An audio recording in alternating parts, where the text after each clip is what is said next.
Nem todo o que me diz Senhor, Senhor entrará no reino dos céus, disse o Senhor Jesus. Esse é o tema de hoje e eu convido você a estar comigo aí até o final. Querido, se você não se inscreveu no canal, se inscreva, clica no sininho e deixa o seu like, deixa o seu joinha aí, assim você vai nos ajudar a crescer o canal cada vez mais. Amém? Mateus capítulo 6, versículo 21, o Senhor Jesus, ele nos diz aqui: nem todo o que me diz Senhor, Senhor, entrará no reino dos céus, mas aquele que faz a vontade de meu Pai que está nos céus. Amém? O Senhor Jesus, ele coloca algo muito importante aqui. Ele está dizendo aqui que muitas pessoas chamam ele de Senhor. Jesus é o meu Senhor, Jesus é o meu Deus. Mas, na verdade, essas pessoas não entrarão no reino de Deus, porque elas chamam o Senhor Jesus de Senhor, chamam ele de Deus, amém? Mas, na verdade, não praticam a vontade do Pai dele, que está nos céus. Não praticam a vontade do Pai, que é Deus, o Todo-Poderoso. Então não adianta você chamar Cristo de Senhor, você dizer que ele é o seu Deus, você até mesmo usar o nome de Jesus e você praticar a vontade do diabo, praticar a vontade de Satanás, ou seja, chamam Cristo de Senhor, mas praticam a vontade do diabo. E Jesus deixa bem claro aqui, essas pessoas não entrarão no reino dos céus, ou seja, não serão salvas. E ele continua dizendo no versículo 22, muitos me dirão naquele dia, Senhor, Senhor, não profetizamos nós em teu nome? E em teu nome não expulsamos demônios? E em teu nome não fizemos muitas maravilhas? E então lhes direi abertamente, nunca vos conheci, apartai-vos de mim, vós que praticais a iniquidade. Querido, às vezes você olha para uma pessoa, está expulsando demônio, está orando para cura, está fazendo maravilhas, mas as obras dela é obra de Satanás. Ou seja, ela usa o nome de Jesus. Ela usa o nome de Cristo, porque o nome de Jesus tem poder. O nome de Jesus tem poder para expulsar demônios, o nome de Jesus tem poder para curar, certo? Talvez essa pessoa começou até com a intenção boa no coração de servir a Deus, mas no meio do caminho ela se desviou da presença de Deus por algum motivo, mas continua exercendo, certo, a sua função de homem de Deus, de mulher de Deus, mas por trás ela vive no pecado, ela vive praticando a iniquidade. A iniquidade é o quê? É a queda para um tipo de pecado. Davi orou e disse, Senhor, perdoa os meus pecados e me livra das minhas iniquidades. A iniquidade é a fraqueza que alguém tem por algum tipo de pecado. Tem pessoas que têm fraqueza pela idolatria, tem pessoas que têm fraqueza pela prostituição, tem pessoas que têm fraqueza pelo adultério, outras têm fraqueza em fofocar, outras em mentir. A fraqueza da pessoa é aquela, mas nós temos que vencer as nossas fraquezas. Por isso que a Bíblia diz, ao que vencer, dar-lhe-ei que se assente comigo no meu trono, assim como eu sentei no trono com meu Pai. Ao que vencer, dar-lhe-ei a coroa da vida, mas tem que vencer. Então o primeiro inimigo que você tem que vencer não é o diabo, é você mesmo. É as suas vontades carnais, as suas vontades de praticar o pecado. Você tem que vencer isso. E você pode vencer isso porque Jesus ele disse que ninguém é tentado além do que possa suportar. Certo? Deus é justo e não vai permitir que você passe por algum tipo de tentação, algum tipo de batalha, né, no seu corpo físico que você não suporte, que você não possa vencer. Você pode, mas para isso você tem que lutar e você tem que obedecer à palavra de Deus. Amém? Jesus, eu quero dar um exemplo aqui. Certa vez, um missionário foi para uma cidade no interior fazer cruzadas, pregar, e esse missionário estava expulsando demônio, operando maravilhas, certo? E havia ali um taxista e ele ficou maravilhado do tanto que aquele homem era usado por Deus.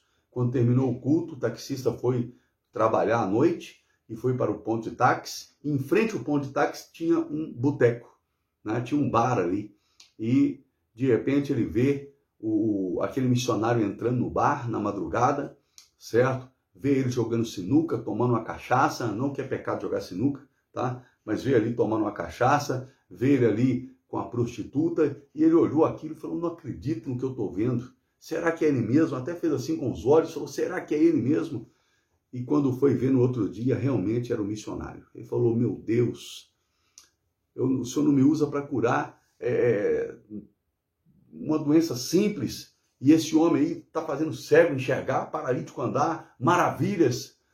E ele ficou revoltado, foi para casa revoltado, falou que não ia voltar mais para a igreja, ficou revoltado ali naquele momento, reclamou com Deus, e de repente ele dorme, né, vai para casa. Quando ele dorme, ele tem um sonho.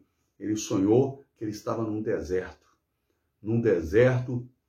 e ele estava com muita sede, os lábios dele estavam secos, rachados de tanta sede, a sua língua áspera de tanta sede que ele estava, aquela garganta já áspera, já não tinha saliva para descer pela garganta, para molhar a garganta dele, de tanta sede que ele já estava no deserto, ele todo ali queimando naquele sol ali do deserto, e ele quase morrendo.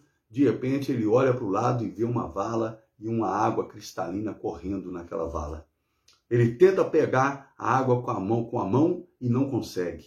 Então ele pega um pedaço de pau que tinha do lado, um pedaço de pau, ele vê um pedaço de pau com a botija amarrada, uma botija trincada, uma botija feia, certo? E ele pega aquele pedaço de pau, aquela botija, e ele consegue pegar água para ele beber, e depois que ele bebe, ele joga aquela botija fora, e ela espatifa ali, quebra, né? E ele, de repente, ele acorda com a voz de Deus dizendo para ele, meu servo, aquele homem é essa botija velha, rachada, que eu uso para matar a sede do meu povo. Mas naquele dia eu vou jogar ele fora. Eu vou lançar ele fora. Quem você quer ser? Quem eu uso e vou lançar fora ou quem eu mato a sede dele? Certo? O apóstolo Paulo diz que alguns pregam por amor, outros pregam por ganância, né? E outros pregam por vaidade. Você entende? Por dinheiro, né? Por vaidade. Mas o importante é que o evangelho seja pregado. Deus tem compromisso com o evangelho ser pregado. Se a pessoa desvia do meio do caminho, ela vai até continuar podendo ser usada por Deus, porque o nome de Jesus tem autoridade e os dons são irrevogáveis. Mas naquele grande dia o Senhor lançará ela fora. Então, conserta a sua vida. Se você tem vivido uma vida no pecado, uma vida errada, saiba que naquele dia Deus não terá misericórdia. Certo? A misericórdia é dada agora, é dada hoje, para quem se arrepende. E a Bíblia diz, confesse os seus pecados, se arrependa e deixe os seus pecados. E aí você vai prosperar. Agora, qual é a vontade do Pai? Qual é a vontade do Pai e qual não é a vontade do Pai?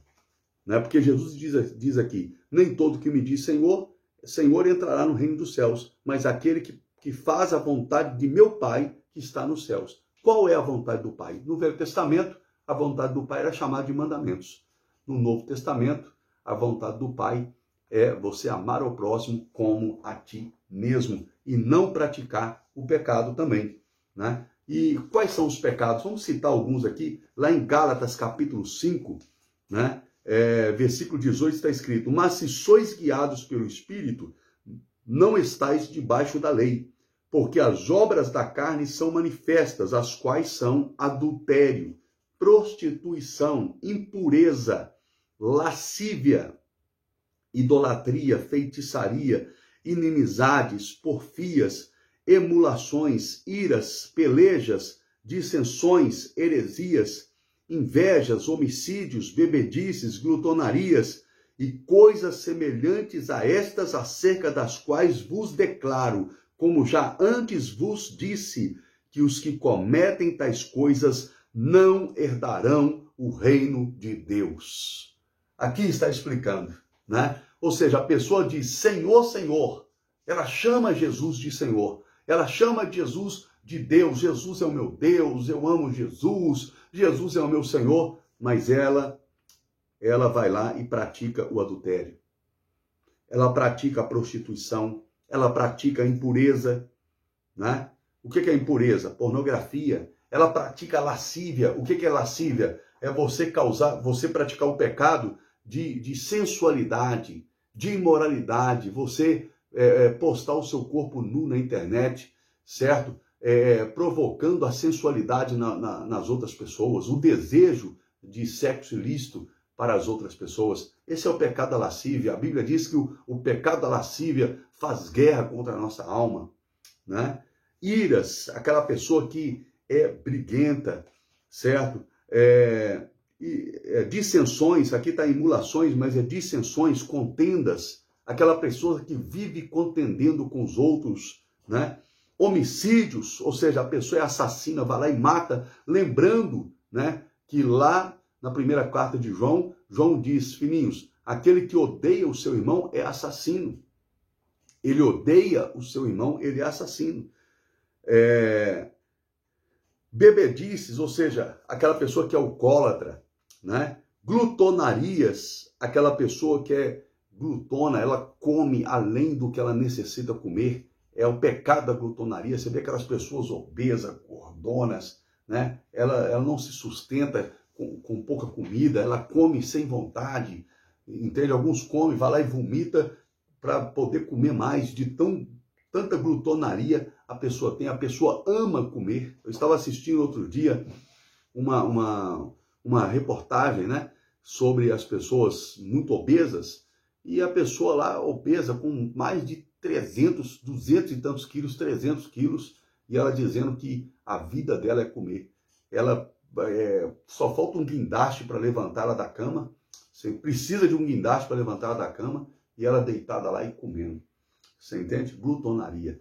É pecado também, é pecado. E a Bíblia diz aqui que pessoas que praticam essas coisas, está bem claro aqui, já vos disse outrora que quem pratica essas coisas não herdará o reino de Deus. Amém? Porque isso aqui não é a vontade do Pai para você. A vontade do Pai é que se você está na prostituição, você aceitou Jesus, largue a prostituição. Você aceitou a Cristo como Senhor e Salvador da sua vida, não adultere. Você aceitou a Cristo, largue o alcoolismo, né? Você aceitou a Cristo, largue as drogas, largue todo tipo de vício, vício de jogos de azar, todo tipo de vício. Deus te chamou para dominar e não ser dominado, né? Essas coisas dominam o ser humano e Deus te criou para dominar. O que Deus disse para Adão? Adão, dominai sobre a terra, dominai sobre os animais, dominai, certo? Sobre eles, subjugai. Então é para você subjugar a terra e não ser subjugado por nada. Amém? Não ser subjugado por nada, não ser dominado por nada. E quando você aceita Cristo como Senhor e Salvador da sua vida, Ele te liberta. Agora, a decisão de viver uma vida no pecado ou não, ela é sua, simplesmente sua. Você decide se você quer obedecer a Deus ou se você não quer. Você compreende? Muitos acham que fazer a vontade do Pai é só ir na igreja na quarta e no domingo. Eu estou te falando quarto domingo porque os meus cultos são quarto domingo. Tem outros cultos que é terça, que é outro dia da semana. Mas para você ter uma ideia, né, tem gente que acha que fazer a vontade de Deus é somente assistir o culto ali. Assistir o culto, já fiz a vontade de Deus, mas às vezes lá dentro da própria igreja ele fofoca, ele engana, ele prostitui, ele mente, né? Ou sai dali, vai mentir, vai roubar, vai enganar, vai fazer falcatrua, vai comprar e não pagar. Você compreende? Então, eu chamo você, em nome de Jesus, a obedecer a Jesus, querido. A praticar a palavra de Deus. Jesus continua dizendo aqui, em Mateus, vamos voltar lá, em Mateus capítulo 7, mas agora o versículo 23. E então lhes direi abertamente, nunca vos conheci, apartai-vos de mim, vós que praticais a iniquidade. Todo aquele, pois, que escuta essas minhas palavras e as pratica, assemelhá-lo-ei ao homem prudente que edificou a sua casa sobre a rocha. E desceu a chuva, e correram os rios, e assopraram ventos, e combateram aquela casa, e não caiu, porque estava edificada sobre a rocha. E aquele que ouve essas minhas palavras, e não as cumpre, compará-lo-ei ao homem insensato, que edificou a sua casa sobre a areia, e desceu a chuva, e correram os rios, e assopraram ventos, e combateram aquela casa, e caiu, e foi grande a sua queda. E aconteceu que, concluindo Jesus esse discurso, a multidão se admirou da sua doutrina. Amém?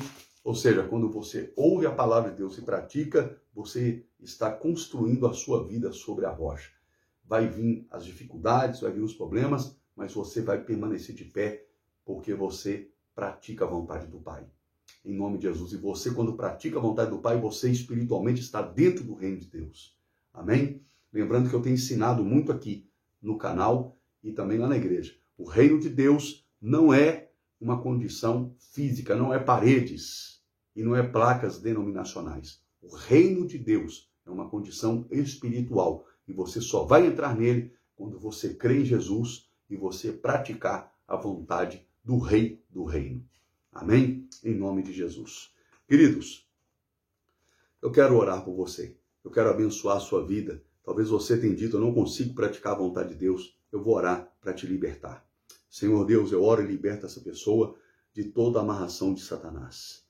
Liberta a mente dela, liberta a alma dela, liberta agora o espírito dela, que ela possa, em nome de Jesus, meu Deus, ter dentro dela o querer efetuar a sua vontade, em nome de Jesus. Perdoa os pecados dela de pensamentos, de palavras e de obras, e que ela possa se arrepender, meu Deus, e ter uma decisão de ter vida nova em Cristo Jesus, nosso Senhor. Amém? Em nome de Jesus. Queridos, se você não se inscreveu no canal, se inscreva, clica no sininho e deixa o seu joinha. Se você quer me ajudar, com a sua doação, tá? O meu Pix é capelãoronaldo@gmail.com. Esse é o meu Pix, capelãoronaldo@gmail.com, o meu e-mail. O meu celular também é um Pix, você pode fazer uma doação pelo celular. Na descrição do vídeo tem ali o Pix, tem também o meu celular. Amém? Que Deus abençoe você, um beijo no seu coração, em nome de Jesus, e até um próximo ensinamento, em nome de Jesus. Lembrando, nem todo que me diz Senhor, Senhor, entrará no reino de Deus, mas somente aquele que faz a vontade do Pai que está nos céus. Um abraço, um beijo no seu coração e até mais.